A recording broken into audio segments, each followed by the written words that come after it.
Hello guys, welcome back to my YouTube channel.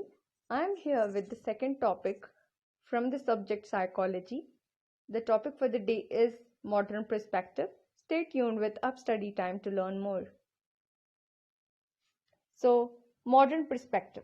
When I say perspective, it is basically the approach in how you're perceiving the psychology. When it is psychology, it is mainly related with the behavior of a person, and it is mainly related with human beings, isn't it? So the first perspective is behavioral perspective.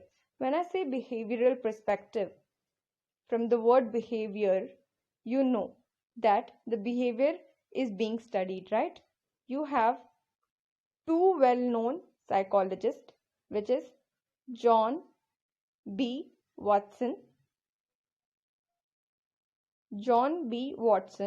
and you have B.F. Skinner. These both are related to behavioral perspective as well. Here there is the study of behavior that is mainly focused on. The approach suggests that the behavior is being studied, right? So the approach suggests that the observable and measurable behavior that is mainly being focused in this study. So in this study, what is the main focus? It is the behavior of an individual, and how is this behavior of an individual being shaped from the past experiences. So this is the study. It is mainly focusing on the observable and measurable behavior that a person might exhibit. It is observable and measurable behavior. Now we have the second perspective, which is cognitive perspective. When I say cognitive, you relate it to brain, right? Because cognitive is synonymous to brain. So brain is, yes, it is playing a picture in this. So the approach in cognitive perspective is mainly on how people think, solve problems. It is all happening from our brain, right? Through the cognition.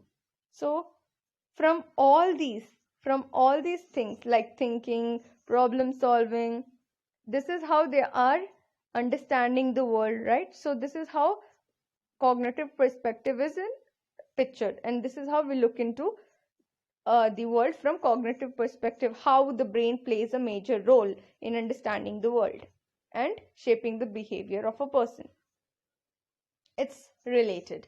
So if I think of wearing a dress which is in red color, first I will think, and then I'll behave in the same way. When I go to shopping center, I will look for dresses which are in red color, right? Now the third perspective is psychodynamic perspective. Psychodynamic perspective, whenever I talk about this, you have Sigmund Freud. He is mainly associated with psychodynamic perspective. He has given a lot of contribution, and you can also say that he is someone who is into psychodynamic perspective, and he's the one who's founded it also. When I say psychodynamic, it is unconscious, unaware. You are not conscious of what is happening. It is the inner forces that are present, the inner forces that make you do things or let you behave in a certain way. So this is what psychodynamic perspective is all about. Here you are having the primary focus on unconsciousness. Okay, you have the primary focus on unconsciousness, and with an example I can explain that so with an example I can explain psychodynamic perspective, where we have this term called psychoanalysis, which was again introduced by Sigmund Freud. So in psychoanalysis you have an example here again, which is dreams. So how are you understanding the world outside? And the world you are understanding outside, you have exhibiting certain behaviors, right, in that world. So this behavior that you're exhibiting, you're least aware of, or you can say you're unaware of what behaviors that you're showing, because it is happening all unconsciously. It is present in you unconsciously, and you are not knowing that unconsciously these can be the reasons why you're behaving, or you are motivated to behave in certain way. Okay, so this is the approach of psychodynamic perspective. Now we have the fourth perspective, which is humanistic perspective. When I say humanistic perspective, you have Carl Rogers and Maslow, who has contributed a lot in humanistic perspective. These two people. But before knowing more about humanistic perspective, you must remember this phrase, which says all humans are good. What is it? All humans are good. Okay? In this perspective, you have to you will approach the world from how an individual is naturally striving and then growing and developing into a world where they are having their own controls of their life and their behavior. So initially all humans are good. So this is humanistic perspective. Now you have the fifth perspective, which is cultural. Okay, the fifth perspective is socio-cultural perspective. यहाँ पे जब मैं बोलती हूँ socio-cultural perspective, you have society, surrounding, society, everything. It comes in social, like this is how you socialize in the surrounding, in the environment, and the role of culture together, how these two are contributing.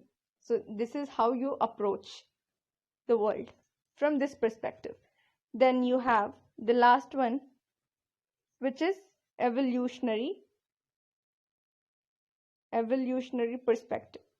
When we talk about evolution, you know that Charles Darwin was someone who's played